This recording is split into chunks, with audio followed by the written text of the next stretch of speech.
Hello hello hello. तो आप सबका स्वागत है इस चैनल पे। हमने अभी बायोमास्टर सीरीज स्टार्ट किया और बायोमास्टर सीरीज के अंदर हमने पहला चैप्टर कंप्लीट कर लिया है, that is the living world.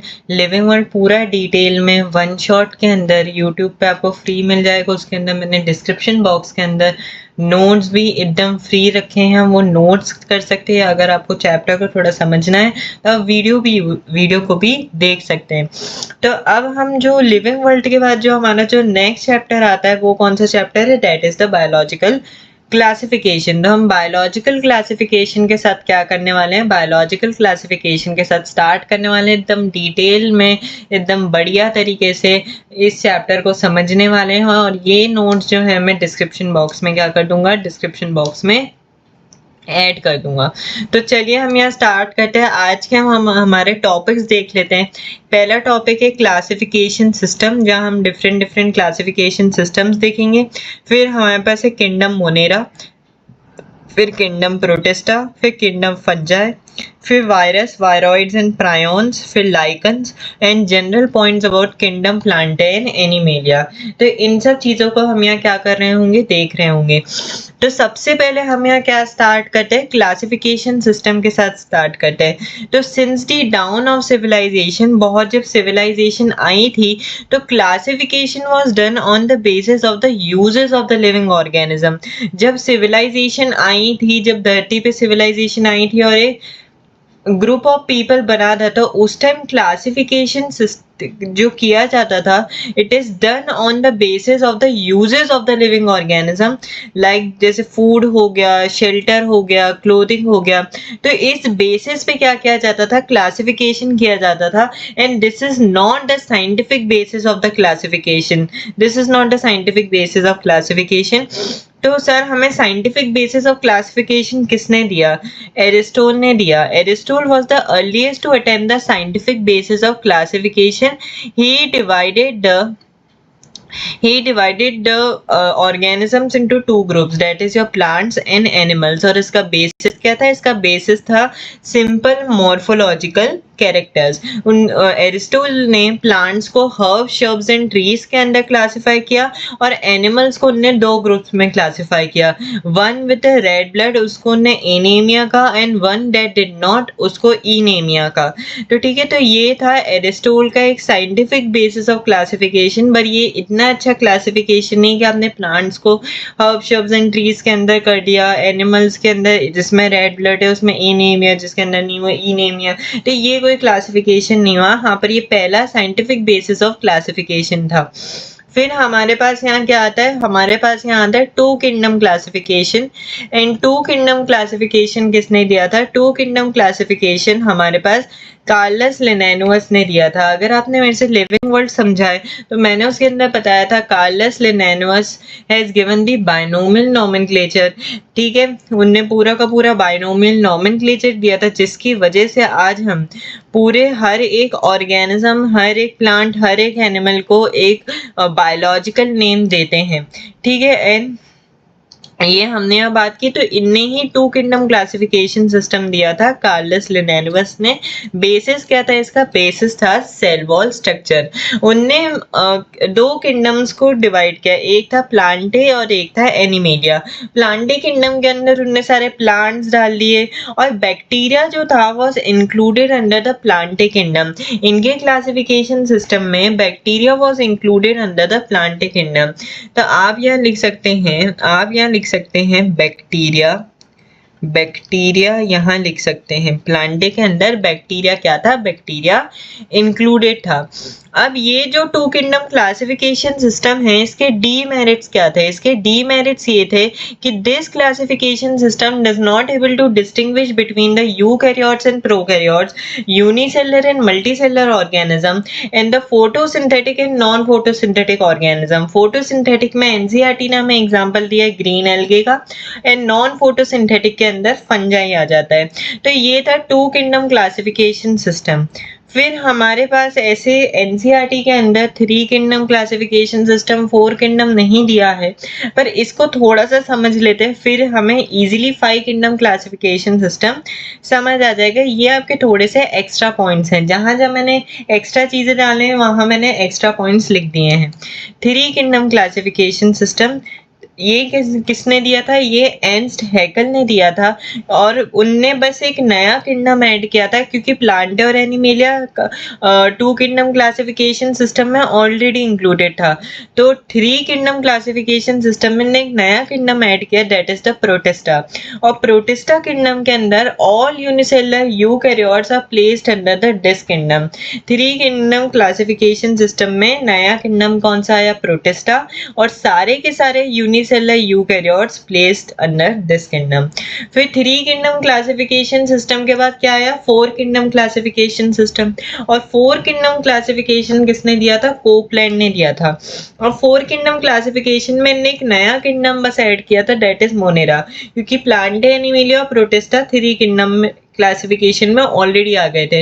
इनने कौन सा किंगडम ऐड किया? इनने मोनेरा किंगडम ऐड किया। And all the prokaryotes are placed under the kingdom Monera. All the prokaryotes are placed under the kingdom Monera. तो ये हमने पहले तो हमने यहाँ देखा since the dawn of civilisation कैसे क्लासिफिकेशन किया जाता था। फिर हमने किसने पहले scientific basis of classification system दिया, फिर 2 किंगडम क्लासिफिकेशन सिस्टम समझा, 3 किंगडम क्लासिफिकेशन सिस्टम समझा, 4 किंगडम क्लासिफिकेशन सिस्टम। और वेरी इंपॉर्टेंट जो नीट के पॉइंट ऑफ व्यू से इस टॉपिक से बहुत ज्यादा इंपॉर्टेंट चीज है, that is the 5 kingdom classification.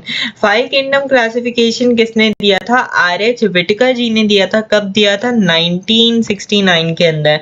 1969 के अंदर उन्होंने क्या दिया था?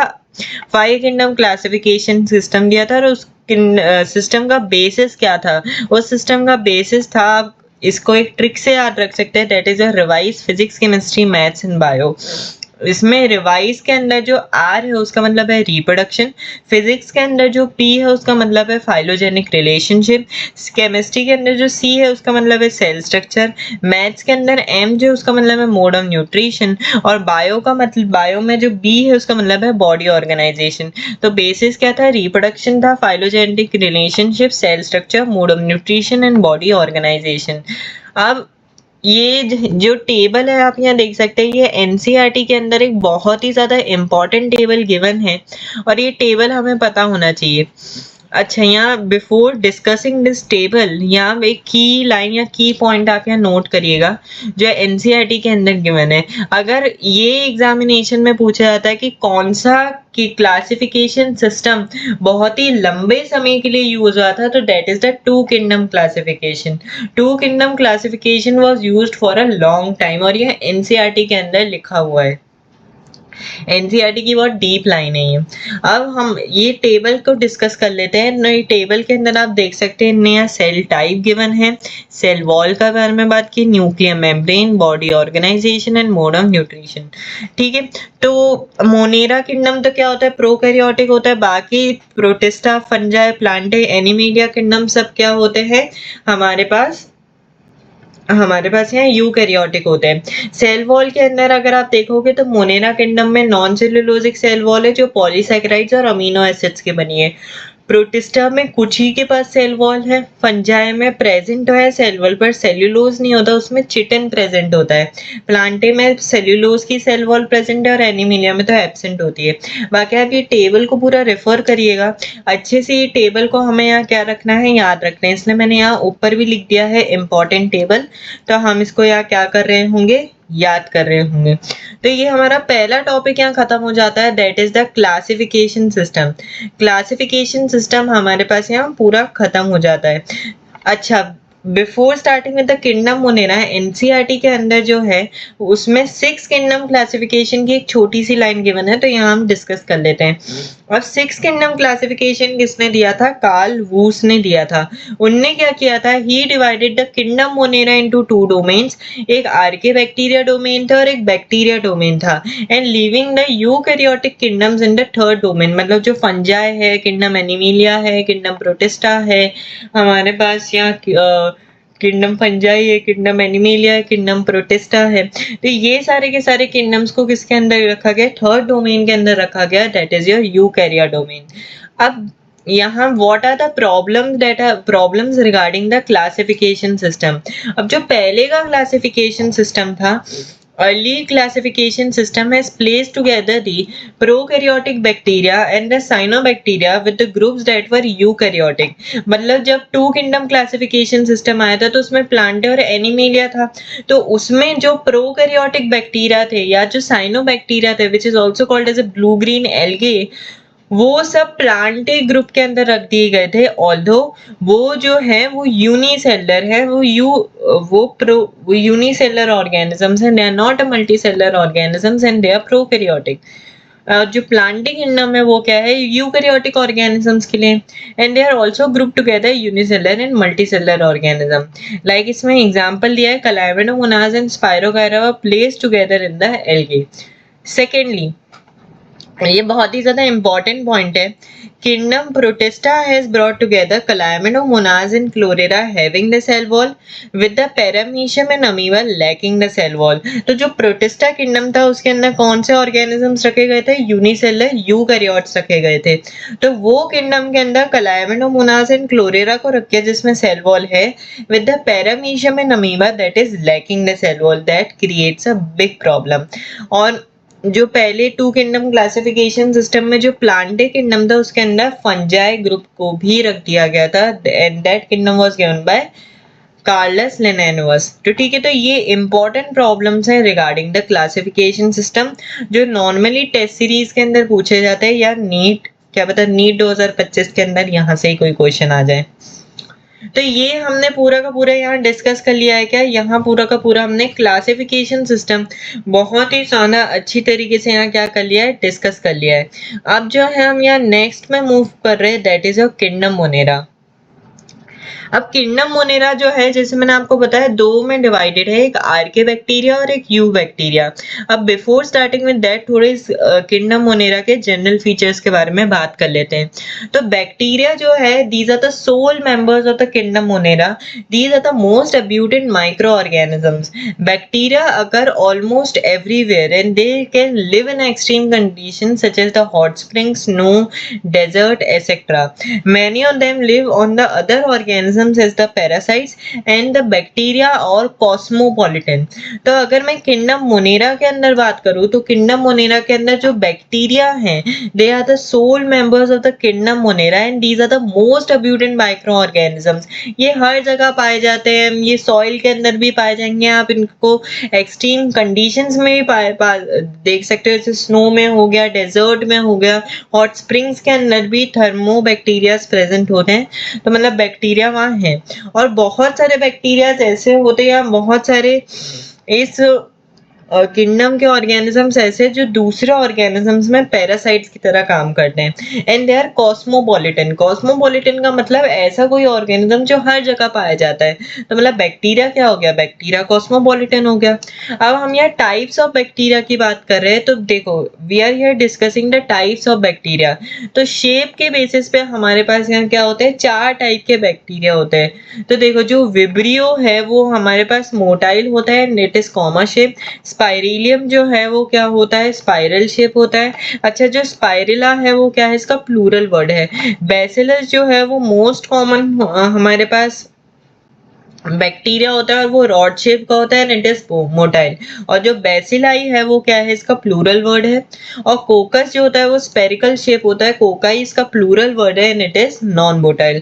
तो हमारे पास शेप के बेसिस पे कितने तरीके के बैक्टीरिया है? 4 तरीके के बैक्टीरिया है। Vibrio comma shape, Spirillum spiral shape, coccus spherical shape, and the bacillus that is most common one, and it is rod shape. तो ये देखेगा, ठीक है। ये सब मैंने यहाँ डायग्राम्स भी आपके सारे यहाँ अटैच कर दिए हैं ताकि आप देख पाए और समझ पाए यहाँ क्या क्या चीजें हैं। अब इम्पोर्टेंट लाइंस जो एनसीईआरटी के अंदर गिवन है, bacteria structure is very simple but they are complex in behaviour. Yes, bacteria का अगर हम स्ट्रक्चर डिस्कस करेंगे तो बैक्टीरिया का स्ट्रक्चर बहुत ही ज्यादा सिंपल होता है पर उनका जो बिहेवियर है बहुत ही ज्यादा कॉम्प्लेक्स होता है। तो ये वाली बात आपको याद रखनी पड़ेगी। Bacteria is a group show the most extensive metabolic diversity, okay, and the bacteria are mainly heterotrophs. Bacteria mainly heterotrophs होता है, वो फोटो ऑटोट्रॉफिक या कीमो सिंथेटिक नहीं होते, they are mostly the heterotrophs, मतलब वो दूसरे ऑर्गेनिजम्स पे डिपेंड करते हैं फॉर देयर न्यूट्रिशन। अब यहाँ एक्स्ट्रा में मैंने थोड़ा सा न्यूट्रिशन के बारे में डिस्कस कर लिया है, न्यूट्रिशन इन बैक्टीरिया। तो या तो ऑटोट्रॉफिक होंगे या हेटेरोट्रॉफिक। ऑटोट्रॉफिक के अंदर मैंने दो बोला, एक फोटो ऑटोट्रॉफिक बैक्टीरिया होता है और एक कीमो ऑटोट्रॉफिक या कीमो सिंथेटिक बैक्टीरिया होता है। फोटो ऑटोट्रॉफिक बैक्टीरिया का मतलब क्या है? फोटो ऑटोट्रॉफिक बैक्टीरिया का मतलब है it uses the sun energy pigment to trap the sunlight. It uses the sun energy pigment to trap the sunlight. और कीमोसिंथेटिक या कीमो ऑटोट्रॉफिक बैक्टीरिया का मतलब है कि it uses the chemical energy release from the oxidation reaction and oxidise the inorganic nutrients such as ammonia, nitrate and nitrite. तो वो होता है क्या? वो होता है कीमो ऑटोट्रॉफिक बैक्टीरिया। तो ऑटोट्रॉफिक के अंदर दो हो गए, फोटो ऑटोट्रॉफिक बैक्टीरिया या कीमो ऑटोट्रॉफिक या कीमोसिंथेटिक बैक्टीरिया। अब हेटेरोट्रॉफिक के अंदर तीन तरीके के बैक्टीरिया आते हैं, saprophytic bacteria, symbiotic bacteria and parasitic bacteria. Saprophytic majority में होते हैं और सेप्रोफिटिक के अंदर मेनली डीकंपोजर्स की मैं बात कर रहा हूँ। पैरासिटिक बैक्टीरिया में कुछ पैथोजेनिक भी हो सकते हैं, डिजीज कॉजिंग भी हो सकते हैं। और सिम्बायोटिक बैक्टीरिया जैसे साइनोबैक्टीरिया जो है वो साइकस की रूट्स पे पाया जाता है, कोलेरॉइड रूट्स में, तो वहां सिम्बायोटिक एसोसिएशन है। जब हम प्लांट किंगडम जो नेक्स्ट चैप्टर है वहां इस चीज को डिस्कस कर रहे होंगे। अब हम यहाँ स्टार्ट करते हैं, इसके अंदर जो सब किंगडम के अंदर जो सब फाइलम्स है, यहाँ आर्के बैक्टीरिया एंड यू बैक्टीरिया के साथ। तो सबसे पहले हम यहाँ क्या डिस्कस कर रहे हैं? सबसे पहले हम यहाँ आर्के बैक्टीरिया डिस्कस कर रहे हैं। तो archaebacteria they live in some of the most harsh habitats. ठीक है, अब आर्के बैक्टीरिया के अंदर तीन टाइप आते हैं, एक हेलोफाइल्स आते हैं, एक थर्मोएसिडोफाइल्स आते हैं और एक मिथेनोजेंस आते हैं। हेलोफाइल्स वो हैं that are found in the extremely salty areas. Thermoacidophiles जो है हाईली एसिडिक कंडीशंस के अंदर पाए जाते हैं, they are hot and they मतलब हाईली एसिडिक कंडीशंस के अंदर वो हॉट स्प्रिंग्स के अंदर पाए जाते हैं। और मिथेनोजेंस जो होते हैं वो मार्शी एरियाज के अंदर पाए जाते हैं, also found in the gut of the ruminant animals like in the cow and the buffalo, and it is useful for the production of the biogas. अब जो आर्के बैक्टीरिया है क्योंकि इतने हार्श हैबिटेट में पाए जाते हैं तो ये दूसरे बैक्टीरिया से डिफर कैसे करते हैं और ये इतनी एक्सट्रीम कंडीशन में सरवाइव कैसे करते हैं? तो archaebacteria differ from the other bacteria in cell wall structure जो एनसीईआरटी के अंदर गिवन है, और ये सेल मेम्ब्रेन के स्ट्रक्चर में भी डिफर करते हैं। एक बार नीट में पूछा गया था तो ये पॉइंट याद रहना बहुत ही ज्यादा जरूरी है क्योंकि इनका डिफरेंट सेल वॉल स्ट्रक्चर है, इनका डिफरेंट सेल मेम्ब्रेन स्ट्रक्चर है, इसलिए ये एक्सट्रीम कंडीशंस के अंदर क्या कर पाते हैं? एक्सट्रीम कंडीशंस के अंदर सरवाइव कर पाते हैं। अब हमारे पास यहाँ आर्के बैक्टीरिया खत्म हो गया और हमारे पास नेक्स्ट आता है that is the you bacteria. You bacteria को हम क्या कहते हैं? यू बैक्टीरिया को हम ट्रू बैक्टीरिया भी कहते हैं and it is characterised by the presence of the cell wall. और अगर ये बैक्टीरिया मोटाइल है तो इसमें क्या होगा? फ्लैजिलम जो है, फ्लैजिला, वो प्रेजेंट होगा। अब हमारे पास यहाँ इसके अंदर हम तीन चीजें डिस्कस करने वाले हैं। सबसे पहले हम यहाँ साइनोबैक्टीरिया के बारे में डिस्कस करेंगे, फिर हम यहाँ heterotrophic bacteria, different heterotrophic bacteria के बारे में डिस्कस करेंगे और फिर लास्ट में माइकोप्लाज्मा के बारे में डिस्कस करेंगे। तो साइनोबैक्टीरिया, जैसे मैंने आपको बताया, साइनोबैक्टीरिया को हम क्या कहते हैं? ब्लू ग्रीन एल्गे कहते हैं। और साइनोबैक्टीरिया यूनिसेलुलर हो सकता है। Cyanobacteria it can be unicellular, it can be filamentous, it can be colonial, ये मराइन या टेरेस्ट्रियल भी हो सकता है और ये फ्रेश वाटर में भी पाया जाता है। तो मतलब cyanobacteria can be unicellular, it can be filamentous, it can be colonial, it can be it is marine and it can be found in fresh water also and it is terrestrial also। अब जो cyanobacteria है, cyanobacteria है उसमें chlorophyll A पाया जाता है that is similar to the higher plants and cyanobacteria it is a photosynthetic autotroph या photo autotrophs आप कह सकते हो. Now colonies of the cyanobacteria are surrounded by the gelatinous sheet and often form the algal blooms in the polluted water. ये बात याद रखना है कि जो कॉलोनीज होती है साइनोबैक्टीरिया की they are surrounded by the mucilaginous sheet और gelatinous sheet and often they form the algal blooms in the polluted water. अगर कोई बहुत ही गंदा पानी होगा तो आपने वहां देखा होगा बहुत पूरा पानी एकदम ग्रीन ग्रीन सा हो जाता है तो वो कॉलोनीज ऑफ साइनोबैक्टीरिया वो एल्गल ब्लूम्स होते हैं. ठीक है. Some can fix the atmospheric nitrogen through the specialised cells that are called as a heterocyst. अब कुछ साइनोबैक्टीरिया में क्या होता है कुछ स्पेशलाइज्ड सेल्स प्रेजेंट होता है जिसको हम हेटेरोसिस्ट कहते हैं एंड उसके थ्रू वो एटमॉस्फेरिक नाइट्रोजन को फिक्स कर सकते हैं. अब ऐसे बैक्टीरिया के एग्जाम्पल क्या हैं? ऐसे बैक्टीरिया का एग्जाम्पल है नॉस्टॉक एंड एनाबेना. अब यहाँ अगर मैं देखो एक हेटेरोसिस सेल दिया है तो हेटेरोसिस सेल के अंदर क्या होता है कि फोटोसिस्टम 2 जो है वो प्रेजेंट होता है और नाइट्रोजन फिक्सेशन तो यहाँ होगा और ये जो हेटेरोसिस सेल है वो दूसरे वेजिटेटिव सेल से ज्यादा थिक वॉल होता है और यहाँ CO2 फिक्सेशन नहीं होता. बाकी अगर आप यहाँ नॉस्टॉक में ये देखोगे तो ये वेजिटेटिव सेल है और ये जो वेजिटेटिव सेल है इसके अंदर CO2 फिक्सेशन जो है वो पॉसिबल है पर ये जो हेटेरोसिस्ट है इसके अंदर CO2 फिक्सेशन नहीं हो रहा है इसके अंदर नाइट्रोजन का फिक्सेशन हो रहा है इसलिए ज्यादा थिक वॉल होता है as compare to the vegetative cell. ये थोड़ा सा एक्स्ट्रा पॉइंट है पर आपको याद रखना पड़ेगा. तो ये हमने पूरा का पूरा साइनोबैक्टीरिया के बारे में डिस्कस कर लिया जो भी NCERT के अंदर गिवन था. अब हेटेरोट्रॉफिक बैक्टीरिया की बात करते हैं. तो हेटेरोट्रॉफिक बैक्टीरिया जो होते हैं they are most abundant in nature और हेटेरोट्रॉफिक बैक्टीरिया के यूज क्या है? पहली बात तो ये डीकंपोजर्स हैं.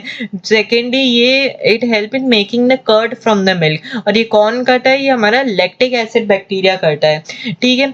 फिर एंटीबायोटिक्स के प्रोडक्शन में भी ये हेल्प करते हैं. It help in fixing the nitrogen in the legume roots in the leguminous plants they help in fixing the nitrogen.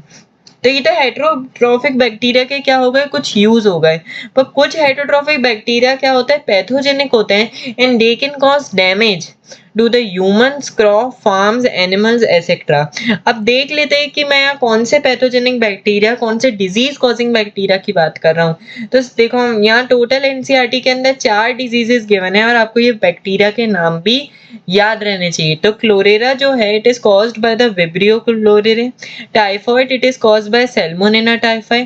Tetanus it is caused by Clostridium tetani and citrus canker it is caused by the Xanthomonas सिट्री.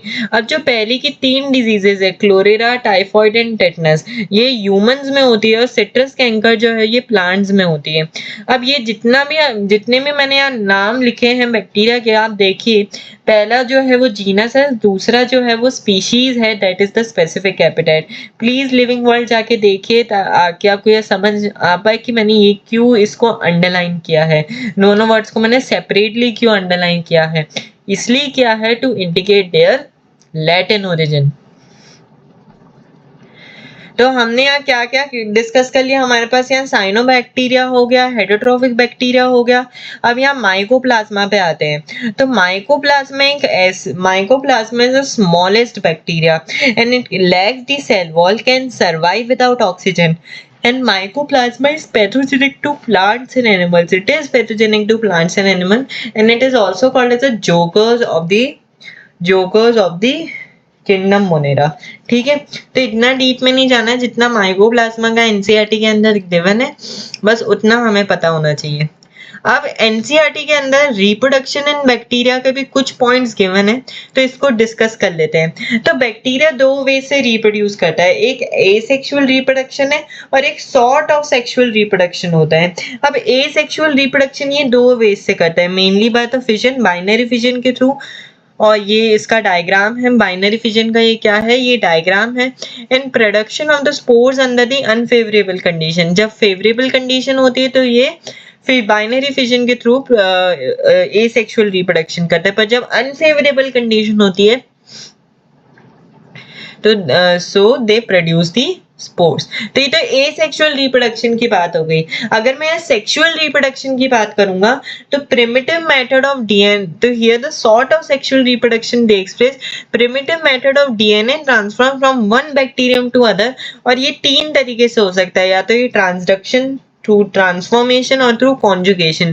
Transduction में क्या होता है, एक bacteriophage virus होता है, वो DNA को transfer करता है एक बैक्टीरियम से दूसरे बैक्टीरियम में, तो ये ट्रांसडक्शन हो गया। ट्रांसफॉर्मेशन में क्या होता है कि जो डीएनए है वो बैक्टीरिया के अंदर ट्रांसफर किया जाता है थ्रू द सराउंडिंग मीडियम।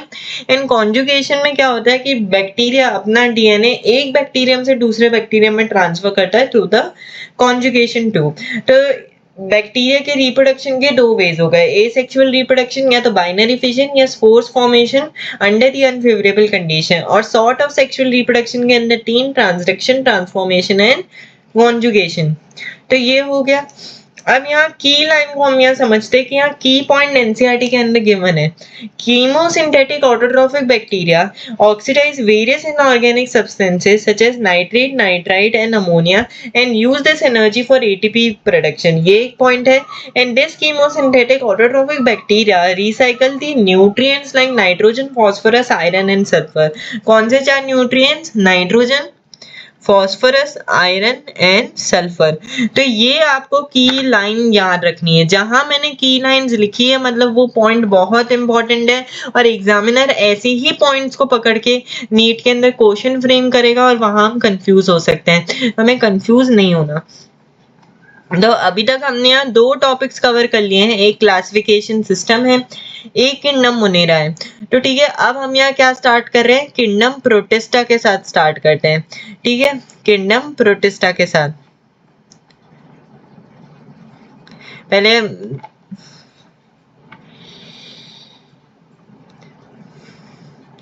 पहले इतना आप रिकॉल करिए, मैं तुरंत इसके साथ फिर किंगडम प्रोटिस्टा के साथ यहाँ स्टार्ट करता हूँ।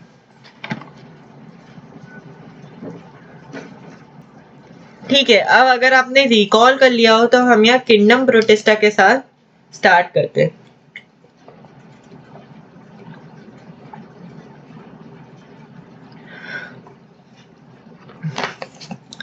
तो अगर तो अगर हम यहाँ किंगडम प्रोटिस्टा की बात करें, किंगडम प्रोटिस्टा के अंदर क्या है, सारे यूनिसेलुलर यूकैरियोट जो हैं वो किंगडम प्रोटिस्टा के अंदर क्या होता है, प्रेजेंट होता है। और ये थ्री किंगडम क्लासिफिकेशन में हमने अच्छे से समझा था, and it was given by Ernst Haeckel. अब जो किंगडम प्रोटिस्टा है, अगर मैं इसकी बात करूं तो boundaries of this kingdom are not well defined. कुछ बायोलॉजिस्ट कहते हैं कि ये जो है ये प्लांट हैं, कुछ बायोलॉजिस्ट ये बिलीव करते हैं कि फोटोसिंथेटिक प्रोटिस्ट है। Members of the kingdom protista primarily aquatic. जो मेंबर्स है किंगडम प्रोटिस्टा के, दे आर प्राइमरली एक्वेटिक। उनमें वेल डिफाइंड न्यूक्लियस प्रेजेंट है, उनमें मेम्ब्रेन बाउंड ऑर्गेनेल्स प्रेजेंट है, और कुछ में सीलिया प्रेजेंट है और कुछ में फ्लैजिला प्रेजेंट है। और जो किंगडम प्रोटिस्टा है इसमें बहुत ही इंपॉर्टेंट लाइन है, it form the link with the other kingdoms. Now protist kingdom protista के अंदर टोटल हमारे पास कितने ग्रुप्स आते हैं, 5 ग्रुप्स आते हैं। एक क्राइसोफाइट्स है, एक डाइनोफ्लैजिलेट्स है, यूग्लेनॉइड्स है, स्लाइम मोल्ड्स एंड प्रोटोजोअन्स है। नीट 2016 के अंदर यही पूछा गया था कि इसके अंदर कौन कौन से ग्रुप्स प्रेजेंट होते हैं। ऐसे दूसरे क्वेश्चंस भी आए थे, उसमें से एक क्वेश्चन ये था इस चैप्टर में से। प्रोटिस्ट, अब जो प्रोटिस्ट जो होते हैं किंगडम प्रोटिस्टा के जो मेंबर्स है वो प्रोटिस्ट या तो एसेक्सुअली भी रिप्रोड्यूस कर सकते हैं और सेक्सुअली भी रिप्रोड्यूस कर सकते हैं by the process of zygote formation and the cell fusion. तो अभी तक हमने क्या समझा, अभी तक हमने ये समझा है कि जो किंगडम प्रोटिस्टा है उसके अंदर यूनिसेलुलर यूकैरियोट्स है। इस किंगडम के जो बाउंड्रीज हैं वो वेल डिफाइंड नहीं है। कुछ बायोलॉजिस्ट ये बिलीव करते हैं कि ये प्लांट है, कुछ बायोलॉजिस्ट ये बिलीव करते हैं कि ये फोटोसिंथेटिक प्रोटिस्ट है।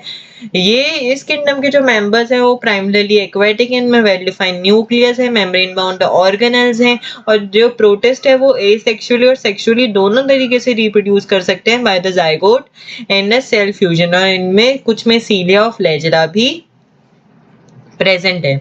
तो अब हम यहाँ स्टार्ट करते हैं। सबसे पहले ग्रुप के साथ स्टार्ट करते हैं, दैट इज द क्राइसोफाइट्स। तो क्राइसोफाइट्स जो होते हैं उसके अंदर डाइटम्स आता है और डेस्मिड आता है। डेस्मिड जो है it is the golden algae, और जो डाइटम्स एंड डेस्मिड होते हैं वो क्या होते हैं, फोटोसिंथेटिक होते हैं। Now they are found in the fresh water and the marine habitat. तो ये क्राइसोफाइट्स कहाँ पाए जाते हैं, हर जगह पाए जाते हैं। ये फ्रेश वाटर में भी पाए जाएंगे, लेक में भी पाए जाएंगे, मराइन वाटर मराइन हैबिटेट के अंदर भी पाए जाते हैं। They are the micro organisms and they float passively on the water current, that is the planktons. Planktons का क्या मतलब है, ऐसे micro organisms that can float passively on the water current, वो प्लैंक्टन्स होते हैं। अगर मैं डाइटम्स के सेल वॉल की बात करूं तो they form the two thin overlapping shells which fit together in a soap box. तो अगर आपको बताऊं तो ये इनका जो सेल वॉल होता है वो कुछ इस तरीके से होता है, ऐसे सोप बॉक्स की तरह एकदम टाइटली फिल्ड होता है। And the walls are embedded with the silica and thus the cell wall is indestructible. इनकी जो सेल वॉल होती है वो कैसी होती है, इट इज इंडिस्ट्रक्टेबल। अब डाइटमीशियस अर्थ क्या है, डाइटमीशियस अर्थ का मतलब है डाइटम्स है have deposit large amount of cell wall deposits in their habitat and this get accumulated for billion of years। और यही डाइटमीशियस अर्थ है। जैसे मैंने अभी आपको बोला कि जो सेल वॉल है डाइटम्स का वो इनडिस्ट्रक्टेबल है, तोड़ ही नहीं सकते आप उसको। तो ये क्या होता है कि जब डाइटम्स की डेथ हो जाती है तो उनकी जो सेल वॉल है वो डिपॉजिट हो जाता है उनके हैबिटेट में and it get accumulated for billion of year, और ये बनाता है हमारे पास क्या, डाइटमीशियस अर्थ। अब डाइटमीशियस अर्थ के यूजेस क्या हैं, ये पॉलिशिंग के लिए यूज किया जा सकता है, in the filtration of the oil and syrup इसके लिए भी यूज किया जा सकता है। अब एनसीईआरटी के अंदर बहुत इंपॉर्टेंट लाइन लिखी है, diatoms are the chief producers of the ocean. Diatoms are the chief producers of the ocean. हमें ये बात क्या रखनी है, ये बात हमें बिल्कुल याद रखनी है। तो ये हमारे पास क्या हो गया, ये हमारे पास क्राइसोफाइट्स के लिए मैंने यहाँ पूरी बात कर ली। सेकेंड हमारे पास यहाँ क्या आता है, डाइनोफ्लैजिलेट्स आते हैं। तो डाइनोफ्लैजिलेट्स जो होते हैं वो मोस्टली मराइन होते हैं और फोटोसिंथेटिक होते हैं। अगर मैं इनके सेल वॉल की बात करूँ तो ये स्टिफ सेल्यूलोजिक प्लेट्स होती है ऑन द आउटर सरफेस, और इनके जो सेल वॉल है मतलब इनके जो बाहर का बॉडी सरफेस है उस पर स्टिफ सेल्यूलोजिक प्लेट्स पाई जाती हैं, और इनमें दो लॉन्ग फ्लैजिला होते हैं। अगर आप यहाँ ये देखो ये सिलिका प्लेट्स हैं, और इनमें दो लॉन्ग फ्लैजिला होते हैं, एक लॉन्गिट्यूडनली लाई करता है and one transversely furrow between the plates. तो आप यहाँ देख सकते हैं ये इनकी दो फ्लैजिला है, और जो एग्जाम्पल है हमारे पास डाइनोफ्लैजिलेट का वो है गनायोलेक्स। अब गनायोलेक्स क्या है, रेड डाइनोफ्लैजिलेट है that causes the red tide and the toxins released by such large number even kill the other marine animals such as the fishes. ठीक है, तो गनायोलेक्स क्या है कि रेड डाइनोफ्लैजिलेट है, ये रेड टाइड कॉज करता है, और इसकी क्योंकि ये इतना रैपिडली मल्टीप्लाई करते हैं और ये जो टॉक्सिन्स रिलीज करते हैं पानी के अंदर जिसकी वजह से फिशेस जो हैं दैट इज, और उसके अलावा जो अदर मराइन एनिमल्स है they get killed and it causes the red tide. अच्छा, इनका जो सेल वॉल है ये बहुत अलग अलग कलर्स शो करता है depending upon the pigment that is present. या तो ये रेड कलर शो कर सकता है, या तो ब्राउन कलर शो कर सकता है, ग्रीन ब्लू येलो कोई भी कलर शो कर सकता है depending upon the pigment that is present. तो ये हमने यहाँ क्राइसोफाइट्स की बात कर ली, हमने यहाँ डाइनोफ्लैजिलेट्स की बात कर ली। अब हमारे पास यहाँ तीसरा आता है that is your euglenoids. Euglenoids की बात करते हैं तो यूग्लेनॉइड्स का हैबिटेट क्या है, ये मेजरली फ्रेश वाटर में पाए जाते हैं या स्टैग्नेंट वाटर जो शांत पानी है उस पे पाए जाते हैं। अब सेल वॉल के अगर मैं बात करूं तो इनका जो सेल वॉल, इनमें सेल वॉल नहीं प्रेजेंट होता, pellicle is present which makes the body flexible. और पेरिसिल क्या है, इट पेलिकल जो है it is a protein rich layer. अब जो यूग्लेनॉइड्स है इसमें भी दो फ्लैजिला होता है, एक लॉन्ग फ्लैजिला होता है और एक शॉर्ट फ्लैजिला होता है। जो लॉन्ग फ्लैजिला होता है वो लोकोमोशन के लिए यूज किया जाता है। जैसे अगर आप यहाँ यूग्लेनॉइड का फिगर है एनसीईआरटी के अंदर गिवन है, ये यूग्लिना है तो मतलब आप इसमें दो फ्लैजिला देख सकते हो, एक लॉन्ग फ्लैजिला है और एक शॉर्ट। जो लॉन्ग फ्लैजिला है वो लोकोमोशन के लिए यूज किया जाता है, शॉर्ट फ्लैजिला का भी यूज हमें नहीं पता है। अब इनका जो होता है इनका मिक्सोट्रॉफिक न्यूट्रिशन होता है। मतलब मिक्सोट्रॉफिक न्यूट्रिशन का मतलब क्या है कि अगर सनलाइट प्रेजेंट है तो वो फोटोसिंथेटिक हो गया, पर अगर सनलाइट कोई एरिया में नहीं प्रेजेंट है तो they behave like the heterotrophs in the absence of the sunlight. तो मतलब ये दोनों तरीके का शो न्यूट्रिशन शो कर रही है, फोटोसिंथेटिक न्यूट्रिशन भी शो कर रहा है और ये हेटरोट्रॉफिक जैसा नेचर भी शो कर रहा है। तो they are showing the mixotrophic nutrition and they have the pigments identical to the higher plants. ठीक है, तो ये यूग्लेनॉइड्स के बारे में हो गया। ये किसके बारे में हो गया? ये यूग्लेनॉइड्स के बारे में हो गया। तो हमने अभी तक क्राइसोफाइट्स के बारे में डिस्कस किया, डाइनोफ्लैजिलेट्स के बारे में डिस्कस किया, यूग्लेनॉइड्स के बारे में डिस्कस किया। अब हमारे पास यहाँ स्लाइम मोल्ड आता है।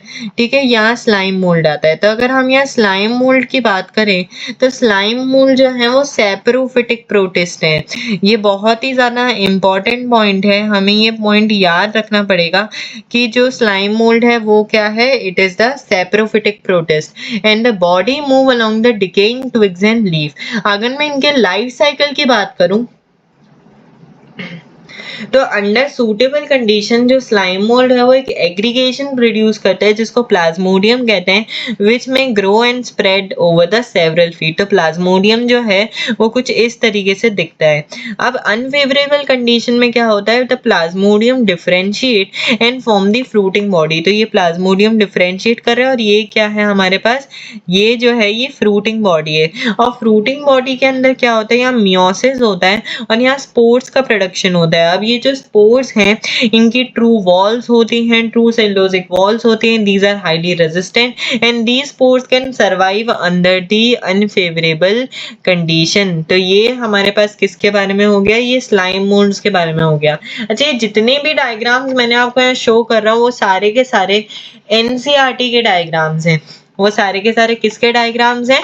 एनसीईआरटी के डायग्राम्स हैं।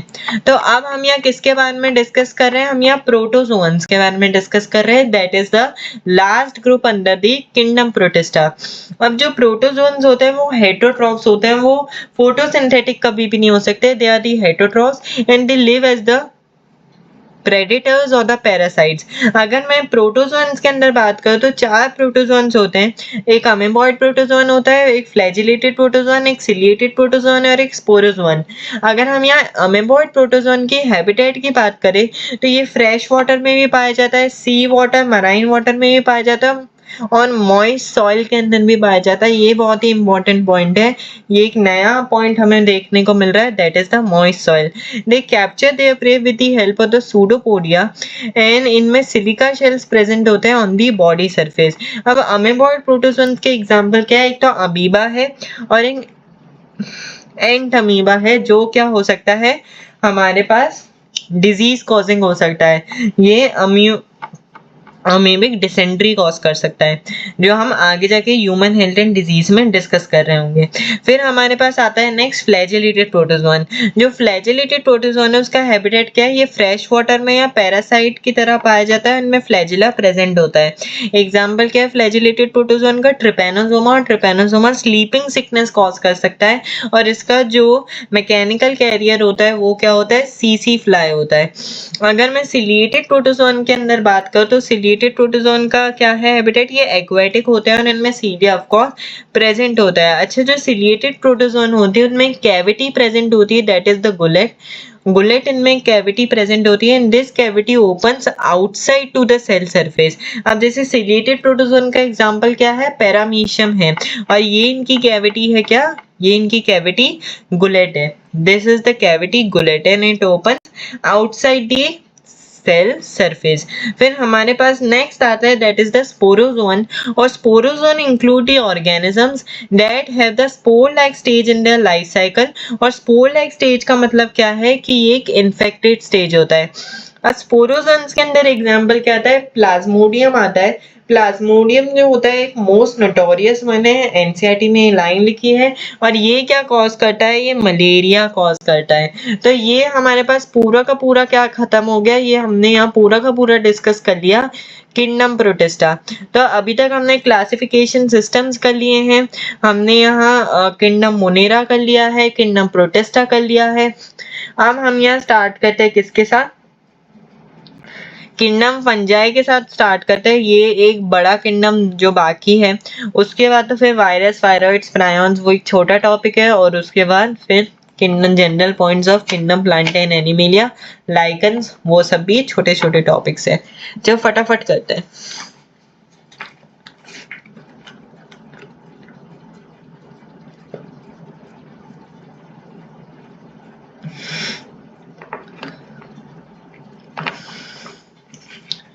आप सब अपने आप को हाइड्रेटेड रखिएगा क्योंकि एक लंबा लेक्चर है, तो हाइड्रेशन बहुत ही ज़्यादा इम्पोर्टेंट। कुछ थोड़ा बहुत बीच में खाते भी रहिएगा। तो अगर मैं यहाँ किंगडम फंजाई की बात करूँ, जहाँ इस साल नीट 2024 के अंदर इस किंगडम फंजाई से 2 क्वेश्चंस जो बायोलॉजिकल क्लासिफिकेशन से जो 2 क्वेश्चंस पूछे गए थे वो किंगडम फंजाई से ही पूछे गए थे। तो it is the unique kingdom of the heterotrophic organisms, cosmopolitan, कम जैसे मैंने आपको पहले भी मतलब बताया था, जो हर जगह पाया जाए, जो एयर में भी पाया जाए, वाटर के अंदर भी, सॉइल में भी, प्लांट्स में भी, एनिमल्स पे भी पाया जाए, तो वो कॉस्मोपॉलिटन है। उसका मतलब है, मतलब fungi are cosmopolitan and they prefer to grow in warm and the humid places. अब यहाँ एक एनसीईआरटी के अंदर एक मेरा भी एक क्वेश्चन है कि हम खाने को, जो बचा हुआ खाना होता है, उसे रेफ्रिजरेटर के अंदर क्यों रखते हैं? Why food is kept in the refrigerator? To prevent it from the bacterial और दी फंगल इन्फेक्शन। इसलिए हम उसको क्या रखते हैं? इसलिए हम उसको रेफ्रिजरेटर के अंदर रखते हैं। अब एग्जाम्पल्स जो है हमारे पास किंगडम फंजाई के अंदर, थोड़े एग्जाम्पल्स हम करते हैं। ऑन द मॉइस्ट ब्रेड, जैसे ब्रेड बहुत दिन की ब्रेड हो तो उस पर फंगस उग जाती है, तो वो फंगस कौन सी होती है? It is the Rhizopus. और राइजोपस को क्या कहते हैं हम? राइजोपस को हम ब्रेड मोल्ड भी कहते हैं। फिर सेकेंड हमारे पास जो यूनिसेलुलर फंजाई है, it is the yeast. Yeast is used in making the bread and the beer. अब उसको बेकर्स यीस्ट भी कहते हैं और उसे ब्रूअर्स यीस्ट भी कहते हैं। अगर ब्रेड बना रहे हैं तो बेकर्स यीस्ट, और बियर बना रहे हैं या हम कोई भी अल्कोहलिक ड्रिंक बना रहे हैं तो उसको हम ब्रूअर्स यीस्ट कहते हैं। पेनिसिलियम जो है एंटीबायोटिक है, दैट इज, वो कौन सी एंटीबायोटिक प्रोड्यूस करता है? पेनिसिलिन। मशरूम्स के अंदर अगर खाने लायक मशरूम होता है, एडिबल मशरूम है, तो उसको अगेरिकस बोलते हैं। और अगर नॉन एडिबल मशरूम होता है तो उसे टोडस्टूल बोलते हैं। टोडस्टूल क्या होता है? It is the poisonous mushroom. और पैरासिटिक फंग हाँ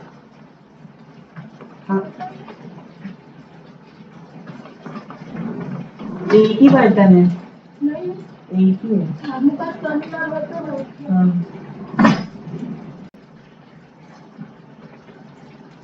सॉरी सॉरी। तो जो पैरासिटिक फंगस है उसके अंदर 2 आते हैं। एक एल्ब्यूगो है। Albugo, it is the white spots on the mustard leaf. और एल्ब्यूगो क्या कॉज करता है? It causes the white spots on the mustard leaf. और पुसीनिया जो है वो वीट रस्ट कॉज करता है। ठीक है, तो ये 2 पैरासिटिक फंगस हैं। हम आगे भी और एग्जांपल्स देखेंगे। अगर मैं यहाँ फंजाई की बॉडी स्ट्रक्चर की बात करूँ तो इनका जो सेल वॉल है, इसमें चाहिए, it is made of chitin and the polysaccharides उसमें पाए जाते हैं। एक यूनिसेलुलर फंजाई होता है, दैट इज योर यीस्ट। और मल्टीसेलुलर फंजाई की एक फिलामेंटस बॉडी होती है, इसको हम सेप्टा बोलते हैं। अब ठीक है, एक तो जिसको हम क्या बोलते हैं? सॉरी, हाइफे बोलते हैं हम। हाइफे 2 तरीके के हैं, एक सेप्टेट हाइफे होता है और एक एसेप्टेट हाइफे होता है। एसेप्टेट हाइफे को हम कोइनोसिटिक हाइफे भी कहते हैं, उसको हम समझेंगे। पर ये हाइफे है क्या? ये हाइफे जो है, it is the long slender thread like structure and it is the network of the hyphae. जो नेटवर्क होता है हाइफे का, उसको हम क्या बोलते हैं? माइसीलियम बोलते हैं। उसको क्या बोलते हैं हम? माइसीलियम बोलते हैं। अगर सेप्टेट हाइफे है तो इसमें karyokinesis is followed by the cytokinesis. और सेप्टेट हाइफे किसके अंदर पाया जाता है? ये एस्कोमाइसिटीज के अंदर पाया जाता है, बेसिडियोमाइसिटीज के अंदर पाया जाता है और ड्यूटेरोमाइसिटीज के अंदर पाया जाता है। और अगर मैं यहाँ एसेप्टेट हाइफे या कोइनोसिटिक हाइफे की बात कर रहा हूँ, तो कोइनोसिटिक हाइफे का मतलब है it is the continuous tube filled with the multi nucleated cytoplasm. और कोइनोसिटिक हाइफे किसके अंदर? फाइकोमाइसिटीज के अंदर पाया जाता है। तो ये इनके बॉडी स्ट्रक्चर की बात हो गई। अगर मैं रिप्रोडक्शन इन फंजाई की बात करूँ तो ये या तो वेजिटेटिव रिप्रोडक्शन होता है, या तो हमारे पास यहाँ एसेक्सुअल रिप्रोडक्शन होता है, या सेक्सुअल रिप्रोडक्शन होता है। वेजिटेटिव रिप्रोडक्शन के अंदर बडिंग एंड फिजन होता है जो यीस्ट के अंदर होता है, which is a non mycelium form. Asexual reproduction के अंदर 3 तरीके के स्पोर्स होते हैं, ज़ूओस्पोर्स, स्पोरेंजियोस्पोर एंड कोनिडिया। और सेक्सुअल के अंदर 4 अलग अलग स्पोर्स होते हैं, ओस्पोर, जाइगोस्पोर, एस्कोस्पोर एंड बेसिडियोस्पोर। हम यहाँ सेक्सुअल रिप्रोडक्शन समझ लेते हैं फंजाई के अंदर। तो देखो हमारे पास यहाँ सेक्सुअल रिप्रोडक्शन के अंदर 3 स्टेप्स होते हैं। एक होता है प्लाज्मोगेमी, फिर हमारे पास सेकेंड स्टेप होता है कैरियोगेमी, और थर्ड स्टेप हमारे पास होता है मियोसिस। तो सेक्सुअल रिप्रोडक्शन के अंदर क्या 3 स्टेप्स होते हैं, प्लाज्मोगेमी, कैरियोगेमी एंड मियोसिस। तो स्टार्ट करते हैं समझना। सपोज ये हमारे पास एक एडल्ट है, ये हमारे पास मेल फंजाई है, ये हमारे पास फीमेल फंजाई है। तो प्लाज्मोगेमी में क्या होता है, fusion of the protoplasm between the 2 motile and the non motile gametes. ये मेल गैमीट है, ये फीमेल गैमीट है। अब देखो फाइकोमाइसीटीज के अंदर क्या होता है कि इमीडिएटली प्लाज्मोगेमी जो है immediately followed by the karyogamy in the case of the phycomycetes. पर एस्कोमाइसीटीज और बेसिडियोमाइसीटीज में क्या होता है, एक डाइकैरियन फेज होता है, that is your N+N phase. And उस डाइकैरियन फेज के बाद क्या होती है, it is followed by the karyogamy. Karyogamy is fusion of the nucleus. अब वो न्यूक्लियस के फ्यूजन के बाद क्या बनता है, जाइगोट का फॉर्मेशन होता है। And then the fruiting body formation start taking place through the meiosis, और मियोसिस हमारा थर्ड स्टेप था। अगर मैं एस्कोमाइसीटीज के अंदर बात करूं तो यहाँ हमारे पास क्या होते हैं, एस्को का आपका फॉर्मेशन होता है, that is the fruiting body, और यहाँ एंडोस्पोर्स बनते हैं। और बेसिडियोमाइसीटीज के अंदर जो फ्रूटिंग बॉडी उसे बेसिडियम बोलते हैं, और इसके अंदर एक्सोस्पोर्स बनते हैं। एंडोस्पोर्स मतलब जो अंदर बन रहे हैं फ्रूटिंग बॉडी के, और एक्सोस्पोर्स मतलब जो बाहर लग रहे हैं फ्रूटिंग बॉडी के। अब इससे क्या होता है, फ्रूटिंग बॉडी से there is the formation of the haploid spores. Ascospore जो है एंडोजीनस होता है, नॉन मोटाइल होता है। जो बेसिडियोस्पोर है वो एक्सोजीनस होता है, और वो भी क्या होता है, वो भी नॉन मोटाइल होता है। तो ये मैंने यहाँ किसकी बात कर दी, ये मैंने यहाँ बात की sexual reproduction in the fungi. Now classes of fungi, अगर मैं यहाँ बात करूँ तो जो फंजाई है, जो किंगडम फंजाई है, इसके टोटल कितनी क्लासेस होती हैं, यहाँ 4 क्लासेस होती हैं। एक फाइकोमाइसीटीज है, एक एस्कोमाइसीटीज, एक बेसिडियोमाइसीटीज और एक ड्यूटेरोमाइसीटीज। अब इसका बेसिस क्या है, इसका बेसिस पहला है morphology of the mycelium, main mode of spore formation and the fruiting bodies that is formed. So what is the basis of this classification, morphology of the mycelium, mode of spore formation and the fruiting bodies form। और ये NEET 2024 का question है, ये क्या है, ये NEET 2024 का question है। तो इसको आपको यहाँ क्या रखना पड़ेगा, बहुत ही अच्छे से याद रखना पड़ेगा। कौन सी 4 क्लासेस हैं, फाइकोमाइसीटीज, एस्कोमाइसीटीज, बेसिडियोमाइसीटीज, ड्यूटेरोमाइसीटीज। ठीक है, तो इनके बाद हम इनके यहाँ हम क्या करते हैं, इन सारी क्लासेस के बारे में यहाँ बात करते हैं। तो अगर मैं हैबिटेट की बात करूँ तो फाइकोमाइसीटीज जो है वो एक्वेटिक हैबिटेट में पाए जाते हैं। They are found on the decaying wood in the moist soil और डैम प्लेसेस पे पाए जाते हैं। And these are the obligate parasites on plant. ये बहुत ही इंपॉर्टेंट पॉइंट है, phycomycetes are the oblique parasites on the plant. अगर मैं एस्कोमाइसीटीज की बात करूँ तो एस्कोमाइसीटीज को आप सैक फंजाई कहते हो, बेसिडियोमाइसीटीज को आप क्लब फंजाई कहते हो, ड्यूटेरोमाइसीटीज को आप इम्परफेक्ट फंजाई कहते हो।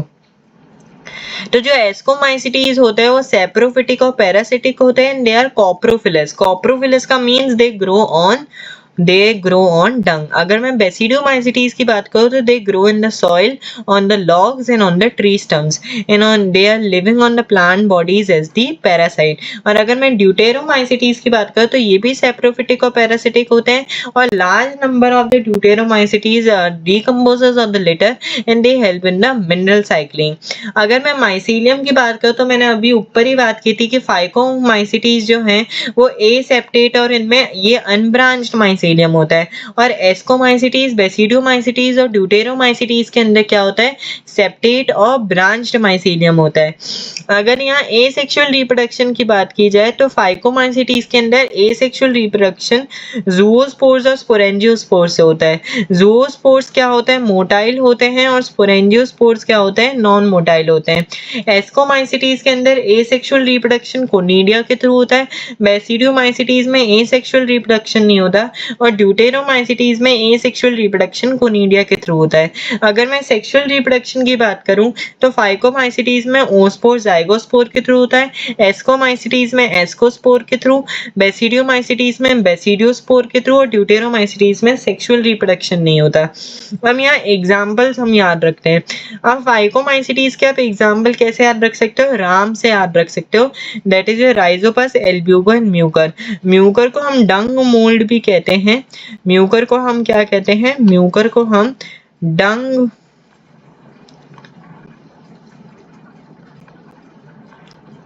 एक सेकेंड, म्यूकर को हम यहाँ क्या कहते हैं, म्यूकर को हम यहाँ डंग मोल्ड भी कहते हैं। म्यूकर को डंग मोल्ड भी क्या कहा जाता है, कहा जाता है। ठीक है, फिर हमारे पास यहाँ एस्कोमाइसिटीज में क्या एग्जांपल्स आते हैं, हमारे पास यहाँ एग्जांपल्स आते हैं, दैट इज योर, ठीक है कोई बात नहीं। अगर मैं एस्कोमाइसिटीज की बात करूँ तो इसके अंदर क्या आता है एग्जांपल्स, एक यीस्ट है दैट इज यूनिसेलर, फिर पेनिसिलियम में एग्जांपल आता है हमारे पास, एस्परजिलस हमारे पास यहाँ एग्जांपल आता है, क्लेविसेप्स, न्यूरोस्पोरा, न्यूरोस्पोरा जो है it is used in the biochemical and genetic work, Neurospora जो है it is used in the biochemical, Neurospora it is used in biochemical and genetic work, और जो मॉरल्स एंड ट्रफल्स हैं they are edibles and are considered as delicacies. अगर मैं basidiomycetes की बात करूं तो इसके अंदर क्या एग्जांपल आता है, जो नीट 2024 के अंदर ये दूसरा क्वेश्चन यहाँ से आया था, पुसीनिया जो है उसको हम रस्ट बोलते हैं, ओस्टिलागो जो है उसे हम स्मथ बोलते हैं, अगेरिकस जो है हमारे पास उसे हम मशरूम बोलते हैं, एक ब्रैकेट फंजाई आता है और इसे पफ बॉल्स इसके अंदर आते हैं। और हमारे पास यहाँ ड्यूटेरोमाइसिटीज के अंदर क्या एग्जांपल आता है, ऑल्टरनेरिया है, ट्राइकोडर्मा है, कोलेंट्रिकम है, ये एग्जांपल्स आते हैं किसके अंदर, ड्यूटेरोमाइसिटीज के अंदर। हम यहाँ देख भी सकते हैं, अगेरिकस का ये मशरूम का डायग्राम है, और यहाँ जो है इसको माइसिटीज में ये एस्परजिलस का डायग्राम है, इसको आप यहाँ क्या कर दीजिएगा, नोट कर दीजिएगा। अगर मैं इंपॉर्टेंट पॉइंट्स पे आ रहा हूँ, हमारे पास इंपॉर्टेंट पॉइंट ये है वो बेसिडियोमाइसिटीज और ड्यूटेरोमाइसिटीज के लिए। पहला point, plasmogamy is brought by the fusion of the two vegetative cell और the somatic cell of the different strains या genotype.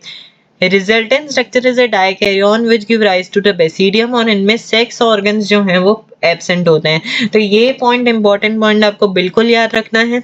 Secondly, when the sexual form of these fungi, अब ड्यूटेरोमाइसिटीज का मैं important point बता रहा हूँ, when the sexual form of these fungi were discovered they were moved into the classes they rightly belong to. और sexual reproduction क्या होता है, एब्सेंट होता है ड्यूटेरोमाइसिटीज के अंदर। तो हमने यहाँ पूरा का पूरा यहाँ क्या डिस्कस कर लिया, किंगडम फंजाई यहाँ डिस्कस कर लिया है। अब हमारे पास यहाँ आता है virus, viroids and prions, lichens and general points about the kingdom Plantae and animalia. इसको फटाफट खत्म करते हैं और फिर आगे की बात करते हैं। ये हमने डिस्कस कर लिया है पूरा अच्छी तरीके से। अब हमारे पास नेक्स्ट टॉपिक आता है that is virus, viroids and prions. अब 5 किंगडम क्लासिफिकेशन सिस्टम में देखोगे there is no mention on the acellular organisms like virus, viroids, prions, lichen, इन सबका कोई का भी मेंशन नहीं है 5 किंगडम क्लासिफिकेशन सिस्टम में। और 5 किंगडम क्लासिफिकेशन सिस्टम किसने दिया था हमें, आर.एच. विटेकर जी ने हमें दिया था इन 1969। Now virus is not given any place in classification because it is not true living. ये क्या होता है, ये हमारे पास है, ये हमारे पास क्या होता है, because it is not true living. ये क्या होता है, ये ऑब्लिगेट पैरासाइट होता है, and it is the connecting link between the living and non living. और जो वायरस होता है उसका क्या होता है, इनर्ट क्रिस्टलाइन स्ट्रक्चर होता है आउटसाइड द लिविंग सेल। आप कभी भी देखोगे जो वायरस एक सेल को इन्फेक्ट करता है तो it takes the machinery of the host, it takes the machinery of the host. कैसे? उसका जो डीएनए रेप्लिकेशन उसका पूरा वहां चलता है और ये अपना जो डीएनए इसका जो भी जेनेटिक मटेरियल है, whether it is DNA whether it is RNA, उसको रेप्लिकेट करता है। It replicate itself and kill the host. अब जो वायरस का अगर मैं यहाँ स्ट्रक्चर देखूं तो वायरस के अंदर क्या होता है, एक प्रोटीन कोट होता है और एक जेनेटिक मटेरियल होता है। तो virus is a protein coat and the genetic material. अब जो प्रोटीन कोट होता है वायरस का उसको हम क्या बोलते हैं, उसको हम कैप्सिड बोलते हैं and it is made up of the smaller units that is the capsomeres. और ये कैप्सोमियर्स का फंक्शन क्या है, ये कैप्सिड का फंक्शन क्या है, to protect the genetic material. अब ये जो कैप्सिड होता है या ये जो कैप्सोमियर्स होते हैं they are arranged in a helical और the polyhedral geometrical form. Helical symmetry में कौन सा होता है, टीएमवी होता है, that is a tobacco mosaic virus. और पॉलीहेड्रल ज्योमेट्री में कौन सा वायरस होता है, बैक्टीरियोफेज। और एनसीईआरटी में दोनों किसके डायग्राम्स गिवन है, ये मैंने यहाँ दोनों के डायग्राम्स यहाँ क्या कर दिए हैं, डाल दिए हैं। अब यहाँ अगर हम एक थोड़ा सा जनरल एस्पेक्ट की बात करें, जेनेटिक मटेरियल की बात करें वायरस के अंदर, तो या तो ये डीएनए हो सकता है या आरएनए हो सकता है, पर एक वायरस के अंदर दोनों जेनेटिक मटेरियल्स प्रेजेंट नहीं होते, डीएनए आरएनए दोनों प्रेजेंट नहीं होते। अब जैसे एग्जांपल के लिए बात करूं, प्लांट वायरसेस जो होते हैं उसके अंदर सिंगल स्टैंडर्ड आरएनए प्रेजेंट होता है। प्लांट वायरसेस जो होते हैं उनके अंदर क्या होता है, सिंगल स्टैंडर्ड आरएनए जो है वो प्रेजेंट होता है। जो बैक्टीरियोफेज है उसमें मोस्टली क्या होता है, डबल स्टैंडर्ड डीएनए होता है। और जो एनिमल वायरसेस हैं, हमारे पास यहाँ क्या है, एनिमल वायरसेस हैं, उसके अंदर सिंगल स्टैंडर्ड आरएनए भी प्रेजेंट हो सकता है, डबल स्टैंडर्ड डीएनए और डबल स्टैंडर्ड आरएनए भी प्रेजेंट हो सकता है। तो इनके प्रोटीन कोड, इनके बॉडी स्ट्रक्चर, जेनेटिक मटेरियल की बात हो गई। अगर मैं थोड़े से वायरल डिजीजेस की बात करूं तो वायरल डिजीजेस हमारे पास यहाँ क्या आती है, वायरल डिजीजेस आती है, एक तो मम्स है, एक हमारे पास यहाँ क्या है, मम्स है, फिर एक मीजल है, स्मॉल पॉक्स है, इन्फ्लुएंजा है, ये एड्स है। ये वायरल डिजीजेस हैं ह्यूमंस के अंदर। और symptoms of viral infection plant के अंदर क्या होते हैं, इसके लिए मैंने एक ट्रिक बनाई है, माय लिलीज ड्रॉप। ठीक है, यहाँ एम जो है वो मोजाइक फॉर्मेशन के लिए स्टैंड करता है, एल जो है वो लीफ रोलिंग एंड कर्लिंग के लिए, लिली में जो वाई है वो येलो एंड वेन क्लियरिंग के लिए, और ड्रॉफ में जो डी है वो ड्रॉफ मतलब क्या होता है, स्टंटेड ग्रोथ उसका है। एक्चुअली मेरी ट्रिक नहीं है, यहाँ हमारे जो पहले टीचर थे तो उनकी ट्रिक है ये, तो आप इसको यूज कर सकते हो या आप अपनी ट्रिक बना के भी कोई यूज कर सकते हो, कोई प्रॉब्लम नहीं है। ठीक है, तो यहाँ हमारे पास यहाँ चीजें हो गई। अब हम यहाँ साइंटिस्ट के बारे में यहाँ क्या कर देते हैं, साइंटिस्ट बात नहीं। तो यहाँ डिमित्री इवानोव्स्की ने 1892 में हमें टोबैक मोजाइक डिजीजेस के बारे में बताया था, that is caused by the TMV by working on the tobacco plant. उनने ये बताया था कि ये जो टीएमवी वायरस होता है, this TMV virus is smaller than the bacteria and it can pass through the bacteria proof filter, ठीक है, फिर हमारे पास जो नेक्स्ट हमारे पास यहाँ जो आए थे वो कौन थे, वो एम.डब्ल्यू. बेंजामिन थे। उनने 1898 में he has extracted the fluid from the tobacco plant infected with the tobacco mosaic virus। और ये जो फ्लूइड था उनने हेल्दी प्लांट के अंदर उसको इंजेक्ट किया और वो प्लांट इन्फेक्ट हो गया। तो उन्होंने ये कहा, he said that the fluid is the contagium vivum fluidum। contagium vivum fluidum का मतलब है that is the infectious living fluid। और उन एम.डब्ल्यू. बेंजामिन ने ही 1898 में पहली बार वायरस टर्म दिया था।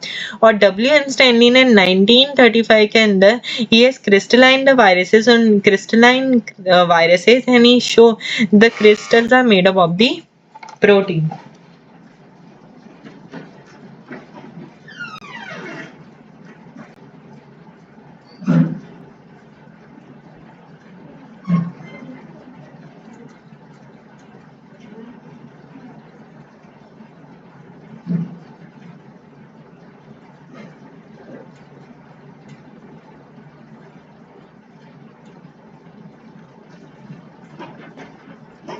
हाँ तो मैं यहाँ था कि W.N. स्टैनली ने 1935 में बोला था कि जो उनने क्रिस्टलाइन किए थे वायरसेस को, and this crystals are largely made up of protein. तो ये साइंटिस्ट के बारे में सब चीजें हमने कर ली। अब वायरॉइड्स के बारे में यहाँ डिस्कस करते हैं। Viroids, it was discovered by T O Diener in 1971। It cause the potato spindle tuber disease. बहुत ही इंपॉर्टेंट है। वायरॉइड्स जो है they lack the protein code consist of free या naked RNA and smaller than the viruses. अगर मैं prions की बात करूं तो प्रायॉन्स जो हैं these are the abnormally folded proteins. इनमें कोई जेनेटिक मटेरियल नहीं होता और ये न्यूरोलॉजिकल डिसऑर्डर्स कॉज करते हैं। जैसे इसका एग्जांपल है मैड काउ डिजीज या बोविन स्पॉन्जियम एन्सेफेलोपैथी, और दैट इज एनालॉगस टू क्रैब Jakob disease in the human. और जो प्रायॉन्स का साइज होता है it is equal to the viruses. तो ये हमारा वायरस, वायरॉइड्स एंड प्रायॉन्स खत्म हुआ। फिर हमारे पास यहाँ क्या आता है, लाइकन्स आता है। लाइकन्स जो है वो सिम्बायोटिक एसोसिएशन शो करते हैं, and it is the symbiotic association between algae and the fungi. जो एल्गल पार्टनर होता है उसको फाइकोबायोन्ट कहते हैं, और जो फंगल पार्टनर होता है उसको माइकोबायोन्ट कहते हैं। एल्गे ऑटोट्रोफिक होता है, फंजाई हेटरोट्रोफिक होता है। एल्गे जो है वो फूड प्रोवाइड करता है और जो फंजाई है वो एक शेल्टर प्रोवाइड करता है, and it help in the absorption of water and minerals. It is a very good indicator of the pollution. Lichens are the very good indicators of the pollution, and as they disappear from the polluted areas. So close is their relationship. Lichens की जो relationship है, that is algae और fungi की जो relationship है वो इतनी close है, we can never imagine that they are the two different organisms. ठीक है। अब यहाँ लास्ट टॉपिक पे हम आ गए हमारे चैप्टर के, that is the general points about the kingdom Plantae and animalia. अगर आप किंगडम प्लांटा एंड एनिमेलिया के अंदर बात करोगे तो it include all eukaryotic chlorophyll containing organism.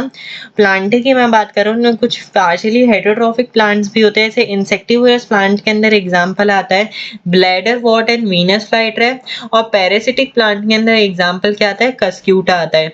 अगर मैं प्लांटे किंगडम के अंदर बात करूँ तो सेल वॉल इनकी सेल्यूलोजिक होती है, और इनकी लाइफ साइकिल के अंदर दो स्टेजेस है, gametophyte and sporophyte. Gametophyte haploid होता है और स्पोरोफाइट क्या होता है, डिप्लॉइड होता है, and they show alternation of generation. Kingdom plant या प्लांट किंगडम के अंदर हम यहाँ उस चीज को बहुत ही अच्छी तरीके से डिस्कस करेंगे। अगर मैं एनिमेलिया किंगडम की बात करूं तो it include the heterotrophic eukaryotic organism, they lack cell wall, holozoic mode of nutrition, and higher form show the elaborate sensory and the neuromotor mechanism. तो ये जनरल पॉइंट्स थे किंगडम प्लांटा और Animalia के जो इस चैप्टर के अंदर given थे। तो ये इसी तरीके से हमने पूरा चैप्टर क्या कर लिया है, खत्म कर लिया है। ये क्वेश्चंस का एनालिसिस चार्ट है। अगर आप 2024 में देखोगे जो नीट का पेपर हुआ था उसमें 2 क्वेश्चंस पूछे गए थे। रीनीट में मैंने आपको बताया था, रीनीट के अंदर एक ही क्वेश्चन इसमें पूछा गया था 23/2023 के अंदर। बायोलॉजिकल क्लासिफिकेशन से कोई क्वेश्चन नहीं था। 2022 के अंदर एक क्वेश्चन था, 21 में भी एक क्वेश्चन था, 2020 के अंदर 2 क्वेश्चंस थे, 2019 में 2 क्वेश्चंस थे, और 2018 में बहुत ज्यादा 5 क्वेश्चंस इस चैप्टर से पूछे गए थे, और 2017 में 3 क्वेश्चंस इस चैप्टर से पूछे गए थे। तो इसी तरीके से हमने यहाँ पूरा का पूरा बायोलॉजिकल क्लासिफिकेशन यहाँ डिस्कस कर लिया है। प्लीज ये वीडियो को देखेगा। अगर आपने ये चैप्टर नहीं पढ़ा है तो आप पहले आपके जो भी सर या जो भी मैम जो भी लेक्चर्स करा रहे हो इसको समझिए, फिर क्विक रिवीजन के लिए आप इस YouTube चैनल पे आइए, मेरे साथ ये पूरा चैप्टर को रिवाइज करिए। अगर आपको वीडियो नहीं देखना है तो आप ये मेरे जो फ्री नोट्स जो मैं प्रोवाइड कर रहा हूँ आप उस फ्री नोट से भी इस चैप्टर को विद इन 1 आवर रिवाइज कर सकते हैं। Okay, thanks for watching. हम हमारा जो नेक्स्ट बायोमास्टर सीरीज के अंदर जो नेक्स्ट चैप्टर आएगा वो कौन सा होगा, वो हमारे पास प्लांट किंगडम होगा। Thanks for watching, stay updated and subscribe this channel.